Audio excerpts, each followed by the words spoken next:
Hey guys, today I'm working on a Central Machinery 6.5 horsepower horizontal shaft overhead valve engine. This is from Harbor Freight. Looks exactly like a Honda. I've worked on Honda engines a little bit before. I've not worked on this particular Central Machinery engine, but they seem similar. Main problem on this one is the stop switch has been broken off. I'll zoom in and you can get a look at that.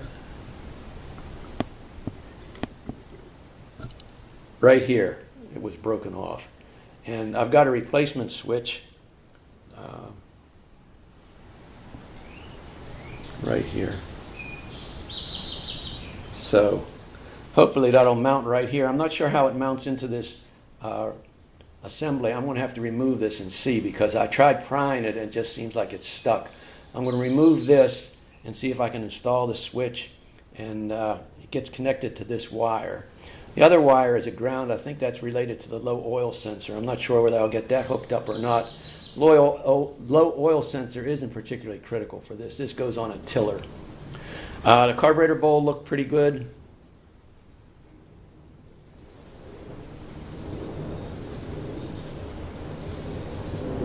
And it is getting spark.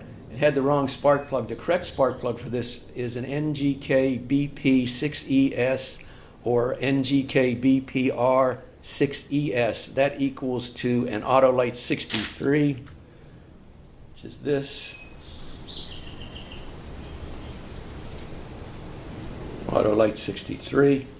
The gap is recommended is 0.7 to 0.8 millimeter or 0.027 to 0.031 inches.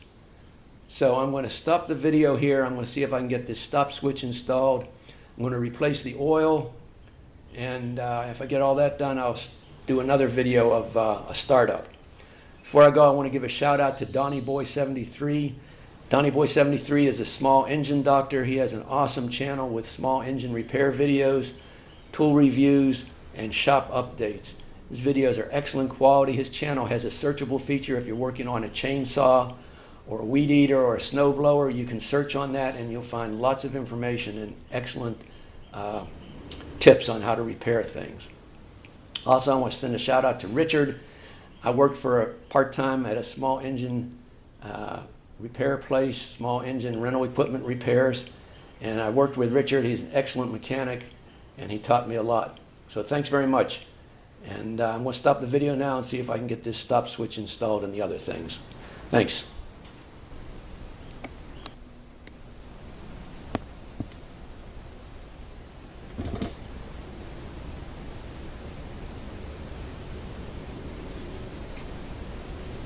Okay, I removed the rewind assembly, and I found that the old switch has a tab, and if you can see it,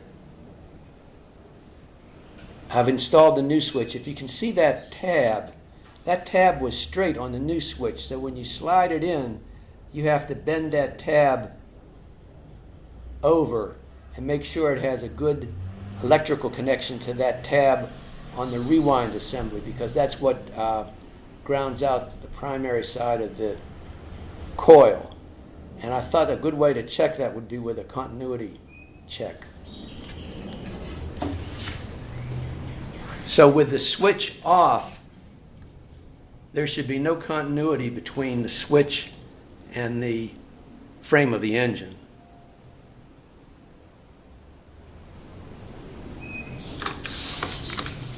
Let me see if we can see this. Maybe not. So I'm grounding it. The switch is off, and you can see there is continuity. With the switch on, there shouldn't be continuity. All the coil should be going right to the plug. And now you can see there is no, probably can't see it. Let's do it another way.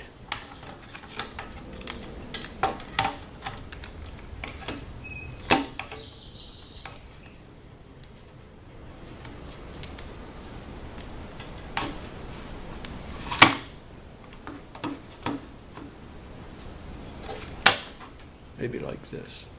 Okay, so with the The switch on, there should be no continuity.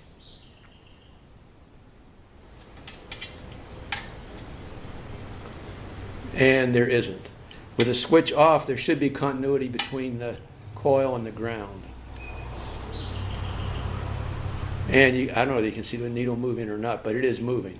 So that means the switch is correctly installed. Now I can put it together and attach this connector. Got everything back together. When I went to start it, it would start, but it would not run for more than a few seconds.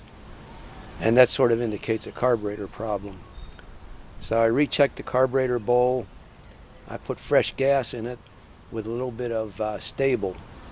Let it sit overnight. Tried starting it again and had the same symptoms. So at this point, I removed the carburetor bowl. I removed the main fuel jet. I'll show you that.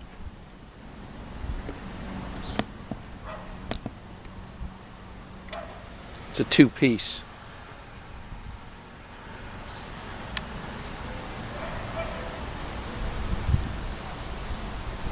And it's hard to see. Those metering holes may be clogged up. I'm going to make sure they're all clean, and then I'll reassemble this and see if it starts and runs better. I've done quite a bit of work on this engine. I did the basics. I replaced the spark plug. I changed the oil. I cleaned and checked the carburetor. I cleaned the fuel nozzle. I cleaned the main jet. It's not an adjustable carburetor.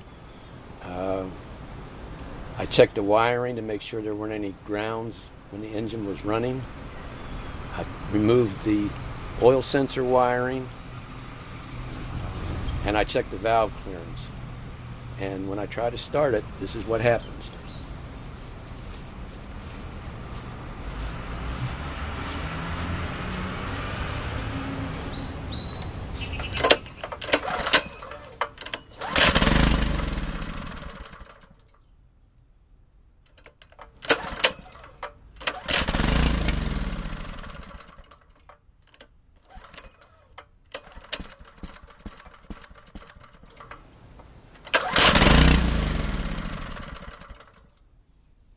So I'm puzzled. I can't think what that might be. I'm sure it's something minor, but I cannot figure this one out. So I think it'll go back in the shed for a while. Thanks for watching.